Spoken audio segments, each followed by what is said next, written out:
أكم جبتنا لامنا أنا ما نماتي واتين كم يتطلع وتطوع من حدود اللي الرهق من الهندس نتمنا عن محمد فنتالتهم موتمان حركة كون مرينا جينيا خرابنا لمو ورانا كفيلمات تكبت يديم الركوبي يتي كان كنا ميستوني بسميم لما خررتي تين تلتوني على كنن أفريقيا كبات شروتي بلفولي مرين تاش ما جروتشيم بيجكيسا قرطولة لمن قدوت وران جماعة دي ماجراج الآن كل مومل كائن مرينا جينيا شكسي ساكتا سلوبتهم كان مليس ركوم بيتي أكابل تتاتو إيراني قرطولة إثيوبيا كيستي موتما بلتقنا ورانا جران هم نوتا تجراي قفا متي جرني جروهم سبب كانت مرين هم نوتا تجراي قفا ولين تاشمو وطمئل كايجو إثيوبيا في نجني ورا كان في الوقت كانت إن تلتون بسجرهم كيستهم نوتا سياسة في ورانا أرميا كيستي موتما مرما في ورانا جران مرين هرمات في إثيوبيا في نجني في دوهن دندو جرني جروهم قتال أرميا هدو كيستي موتما في ورانا بسم أرمو قدوتي لولي حمان ديما أكجر رجالين ملسوم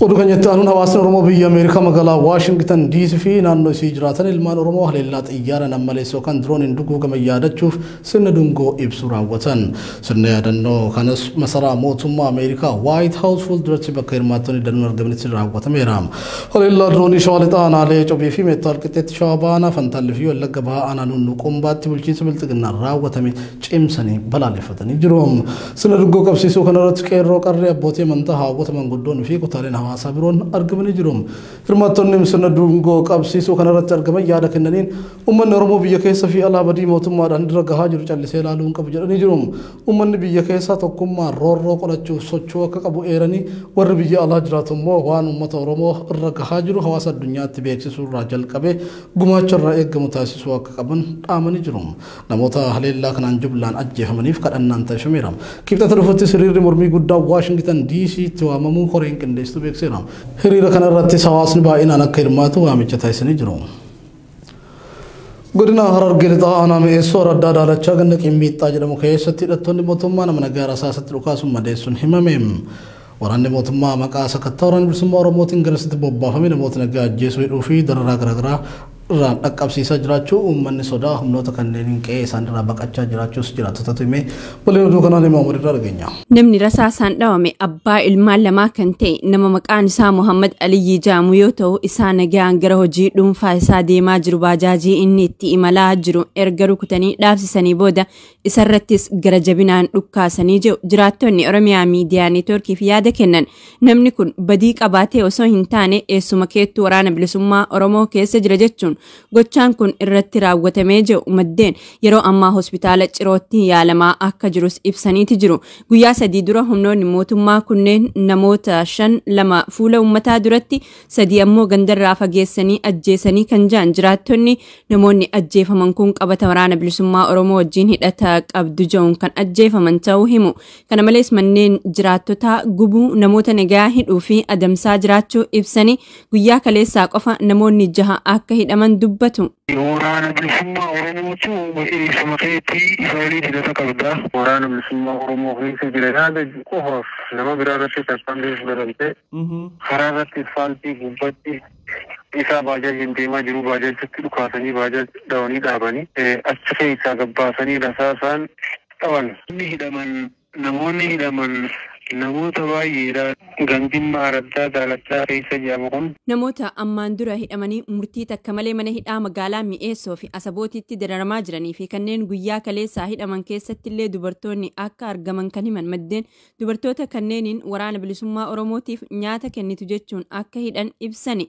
sochii waboon naannichatti gaggeessuun muddama keessa kan gale mootummaan waraana isaa aanaalee godina Harargee lixaa hedduu keessatti baay'inaan qubsiisee jiraa jiru waraanni kun ammoo tarkaanfii fudhachaa jiru hawaasa nagaa qofa irratti ta'uu himanii duraan hidhaa raawwatu amma gara lubbuu galaafatuutti seenanii jiru kunis hawaasa yaaddoo hamaa keessa galcheeti jiraa jiru bulchaa araddaa daalachaa maqaan isaa Shiitee Jaamu milishaa gandaa wajjin ta'uun ummata nagaa bakka isaan jiranitti waraana fiduun hiisisaa jiraa jiru namoonni yaadanuuf laatani sababa kanaan ummanni qe'ee fi qabeenya isaa dhiisee lubbuu ofii baafachuuf baqachaa akka jiru himuun keessumaa araddaa daalachaa keessaa namni baqatee duwwaa ta'uu dubbatu namni tokko gandan jiru yoon sinii baasee ganda san keessa akkuma jirutti namu haan gartee Yoo maatii qabaate maatii bira kaan ammoo idduma gartee namni ni jira jedhame gartee namni isaanii gartee firri isaanii jiru hundatti baqatee tokkoon ganda fayyada itee si ajaa'iba ganda san keessa ilmi namaa tokko hin jiru.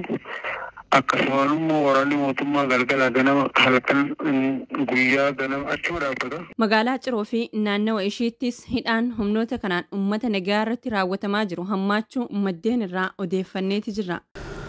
Dhaabbanni godaansa idil addunyaa IOM Itoophiyaa keessatti buqqaatotni biyya keessa miiliyoona 2.7 caalaan akka argaman beeksise. Naannoo Oromiyaatti buqqaatonni sababa walitti bu'iinsa fi hongeen buqqaan 660 ol adda baafanii jiraachuus dhaabbaticha addeesseera. Dabalata qabna. Dhaabbanni godaansa idil addunyaa Itoophiyaa keessatti namoonni sababa garaagaraatiin buqqaafaman hedduu ta'uu ibsee jira. Sababoonni buqqaatii biyya keessaa ijoon immoo rakkoo nageenyaa waraanaa fi hongee ta'uu dhaabbatichi eeree jira. Gabaasni dhaabbatichaa akka mul'isutti Itoophiyaa keessatti buqqaatota biyya keessaa miiliyoona 2.7 caalaatu argama. Kunis kan marsaa darbee jechuun bitootessaa hanga ebla bara 2022 turerra. Dhibbeentaa 1.58 hir'ina agarsiisuun ibsameera. Isaan keessaa miiliyoona 1.8 caalaan sababa walitti bu'iinsan kan buqqa'an yoo ta'u 500,000 fi 34,000 kan dhihaatan immoo sababa hongeen kan buqqa'an ta'utu himame. Qorannoon marsaa ammaa kun iddoowwan buqqaatonni argaman 2,100 caalaa naannolee 11 keessatti kan geggeeffame yoo ta'u iddoowwan 430 sababa nageenyaa fi daandiitiin deemanii ilaaluun akka hin danda'amne ibsameera. Naannoo Oromiyaatti buqqaatonni sababa walitti bu'iinsaa fi hongeen buqqa'an 600,000 fi 60,000 ol adda baafamanii jiraachuus dhaabbanni godaansa idil addunyaa IOM addeesseera. Naannoo Oromiyaatti iddoowwan 520 keessatti maatiiwwan 100,000 fi 24,000 caalan buqqaatotaan 600,000 fi 62 caalaa of keessaa qaban adda baafamanii jiru. Marsaa darbe bitootessaa hanga ebla bara 2022 irraa eegalee naannichatti buqqaatonni 91,000 fi 526 hir'achuun isaanii mirkanaa'eera. Kana jechuun garuu lakkoofsi namoota buqqaafamanii jiranii hir'ate jechuu akka hin taanes ibsamee jira. Iddoowwan 130 kanaan dura uwwifaman godinaalee lixa Wallaggaa fi qeellam Wallaggaa keessatti argaman sababa rakkoo nageenyaaf dhaqqabuun akka hin danda'amne kunis lakkoofsa hir'isuu keessatti gumaacha akka qabaatu himameera. Dabalataan ammoo iddoowwan biroo 85 godinaalee Gujii fi Gujii lixaa keessa jiran sababa rakkoo nageenyaatiin qorannoon kan hin dhaqqabin ta'uu dhaabbatichi himee jira. Kan biraa ammoo iddoowwan 5 godina Arsii keessa jiran ammoo rakkoon nageenyaa cimuu irraa kan ka'e ifatti beekamuu dhabuu isaaniitiin waliigalaa buqqa'iinsi naannoo Oromiyaa keessattuu kan wal dhabdee waliin wal qabatu kan amma beekame caalaa olaanaa tahuu akka malu ibsee jira. Marsaa kana keessatti lakkoofsi buqqaatota naannicha keessatti sababa hongeen buqqaan marsaa kanaan dura waliin wal bira qabamee yoo ilaalamu naannoo dhibbeentaa 27.9tiin gadi bu'ee jiraachuu dhaabbanni godaansa idil addunyaa IOM gabaaseera. Lakkoofsi buqqaatota hongee wal qabatee buqqa'uu gabaasan gadi bu'us hir'inni kun haalli hongee naannicha keessa jiru fooyya'aa dhufuu isaa kan agarsiisu miti jedhe. Kanas kan mirkaneessan fakkeenyaaf godina Gujii lixaa keessatti buqqaatonni dhibbeentaa 47 ta'an hongee akka sababa ijoo buqqa'iinsaatti himatanii jiru. Godina Booranaa keessatti kan marsaa darbee naannoo buqqaatota 3,400 dachaa ol dabaluun marsaa kanaan buqqaatonni 7,000 caalan sababa hongeen buqqa'uun kan gabaafame yoo ta'an godina Gujii keessatti ammoo saffisni buqqaatotni hongee irraa kan ka'e buqqa'uu gabaasaa turan waliin wal bira qabamee yoo ilaalamu marsaa durarra dhibbeentaa duwwaa 3.6 dabaleeraa jedhame. Naannoo Oromiyaa keessatti buqqaatiidhaaf walitti bu'iinsa gogiinsa hongee lolaa fi sigigaatinsi lafaa sababoota akka ta'an gabaasni IOM ni mul'isa. Weerarri dhibee busaa Oromiyaa keessatti mul'achaa jiru yaaddoo guddaa ta'ee jira jedhame. Bookeen busaa keemikaala farra bookee busaa kanaan dura ture dandamachuu dandeessu Oromiyaa keessatti mul'achuu biiroon fayyaa Oromiyaa beekseera. Ammajjii bara 2022 irraa eegalee godinaalee Oromiyaa adda addaa keessatti weerarri dhibee busaa babal'achuun lakkoofsi namoota dhukkuba busaan qabamanii akkaan dabalaa jiraachuu hoogganaan itti aanaa biiroo fayyaa Oromiyaa obbo Abarraa Bootoree himanii jiru. Gabaasa qindaa'eef Siraaj Sabaaf. Hoogganaan itti aanaa biiroo fayyaa Oromiyaa obbo Abarraa Bootoree akka jedhanitti dhibeen busaa godinaalee Oromiyaa 12 fi aanaalee 168 keessatti bifa weeraraatiin ka'eetii jira. Qorannoo ji'oota sadan darban qofa keessatti taasifameen namoota 629 keessaa namoota 131 caalaa jechuunis dhibbeentaa 21 irratti busaan argame jedhu. Dhibbeentaa namoota kanaa kan bara darbee walii wal bira qabame yoo ilaalamu namoota ji'a wal fakkaataa keessatti dhibee kanaan qabaman 45 caalarraa gara namoota 100 fi 31 caalatti guddachuu isaati jechuudha. Akka naannoo Oromiyaatti ji'oota sadan darban qofa keessatti namoonni 37 dhukkuba busaatiin lubbuun isaanii darbeetii jira. Hoogganaan itti aanaa biiroo fayyaa Oromiyaa obbo Abarraa Bootoree afgaafii VOA waliin taasisaniin weerarri busaa saffisaan hangana ga'u babal'achuun isaa yaaddoo guddaa uumee jira jedhan. Babal'achuu weerara busaatiif akka sababaatti kan isaan kaasan hoogganaan itti aanaa biiroo fayyaa Oromiyaa qaamoleen mootummaa fi dameen fayyaa sadarkaan jiran ittisa dhukkubichaaf qophii gahaa gochuu dhabuu isaaniiti jedhu. Of eeggachuu dhabuu hawaasaa fi eegumsa qulqullina naannoo hanqachuun boolaawwanii fi qotiinsa hojii misoomaa adda addaatiif qophaan sirnaan eegamuu hanqachuu fi bishaan boollaa adda addaatti kuufamuun sochii sababa hongeetiin bakka tokko irraa gara bakka biraatti taasifamu sababaalee tatamsa'inna weerara dhukkuba busaa dabalan keessaa muraasa ta'utu himame. Dabalataanis busaan amma mul'ate kun kan kanaan durarraa adda ta'uu danda'am sodaa jedhu qabaachuu kan himan hoogganaan itti aanaa biiroo fayyaa Oromiyaa. Bookeen busaa keemikaala farra bookee busaa kana duraatiin hedduun mul'achaa jira jedhan. Naannoo Mataaraa kanaan qabatee akka naannoo keenyatti akka biyyaatti immoo iddoo biraatti jira. Moskiitoon kanaan dura kan bookee busaa baattee namoota sineentee dhibee san daddabarsitu akkanaan dura beekamurraa haaraan kan uumamte jechuudha. Anofalas Steefasii kan jedhamtu jechuudha.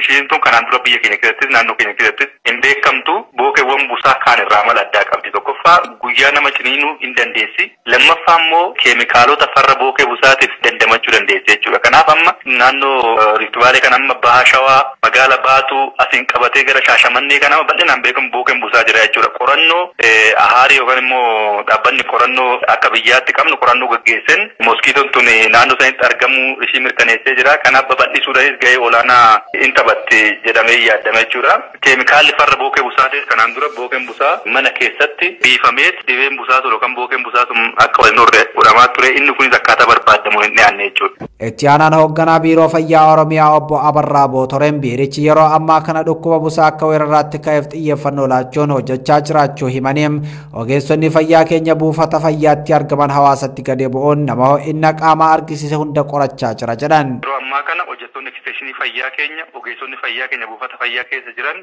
hawaasatti gadi bu'anii hawaasni qaamni isaa ho'insa dabalee hunda isaa qorannoon gaggeeffamee nama bookee busaa irratti argame achumatti battala irratti yaaliin kennamaa jira jechuudha. Ji'oota sadeen darban kana keessatti namni 1,131,511 sun dhaabbata fayyaa dhufaniiti yaalii gaggeeffamaa jira jechuudha. Sadarkaa keellaa fayyaa irraa qabeetu hojjettoonni eksteeshinii fayyaa keenya sadarkaa keellaa fayyaatti nama dhibee kanaan qabame qoricha qaban waan ta'eef achumatti qoratanii nama irratti argameef yaaliin kennanii humna isaaniitti ol warra ta'eef immoo gara buufata fayyaatti erganii buufataalee fayyaa keenya sun bakka hundatti leenjii kennee fi ogeessonni keenya qophii ta'anii yaalii sadarkaa buufata fayyaattis kennanii isaa ol ta'eetu immoo yaalii addaa kan barbaadan gara hospitaalota naannoo isaaniitti liin godhanii tajaajilli yaalitis kennamaa jira. Dhiyeessiin qorichaa kanaaf barbaadamu yeroo ammaa kanatti gahaa jira jechuudha naannoo keenya keessattis dhaabbilee fayyaa keenya keessatti. Baroota darban tamsa'inni dhibee busaa hojii ittisaa walitti fufiinsaan hojjetamaa tureen xiqqaataa turuu ragaaleen ni mul'isu. Oduu keenya xumuraatiin naannoo Tigraayitti lubbuun lammiilee miiliyoonaa oolchuuf gara naannichaa galuun hayyamamuu akka qabu aangaa'onni dhaabbata fayyaa addunyaa gaafatan. Naannichatti lammiileen hedduun gidiraa hamaa keessa jiraachuus dhaabbatichi ibseera. Naannolee Amaaraa fi Affaar bakkeewwan muraasa dhaabbileen gargaarsa namoomaa dhaqqabuu danda'anitti weerarri koleeraa fi gifiraa gabaafamee jedhe dhaabbatichi. Dhaabbanni fayyaa addunyaa akka jedhetti torban 8 daandii qilleensatiinis ta'ee konkolaataadhaan naannoo Tigraay keessa seenuun hin dandeenye. Kanarraa kan ka'e naannichatti weerarri maal akka fakkaatu baruu akka hin dandeenye ibse. Haa ta'u garuu aangaa'onni akka jedhanitti Tigraayitti talaalliin daa'imaaf kennamu dhaabbachuu akkasumas dhiheessiin gulukoosii insuliinii fi qorichoonni aantibaayootikii dhumuutu gabaafame. Akka gabaasa dhaabbata biyyoota gamtoomanitti naannolee Tigraay Amaaraa fi Affaar keessatti namoonni miiliyoona 13 deeggarsa namoomaa barbaadu. Daayirektarri dhaabbata fayyaa addunyaa yookaan WHO Dr. Tedros Adhanom jalqaba ji'a kanaa naannoo Tigraayitti carraan duguggaa sanyii hambisuu xiqqaadha jedhanii turan. Aangawoonni dhaabbatichaa naannoo Tigraay lubbuu lammiilee baraaruuf karaa ittiin seenan argachuun dhimma yeroon itti kennamuu hin qabne ta'uu hubachiisanii jiru. Mootummaan Itoophiyaa gama isaatiin hoogganaan dhaabbata fayyaa addunyaa Dr. Tedros Adhanom aangoo isaanitti seeran ala fayyadamanii dhimma Tigraay ilaalchisee yeroo mara dubbatu jechuun irra deddeebiin himata. Egaa daawwattoota OMN oduun har'aa kubanneedhaan kan fakkaataa YouTube OMN subscribe gochuudhaan odeeffannoo waltaa akka argattan isin yaadachiifna yeroo gaarii qabadhaa.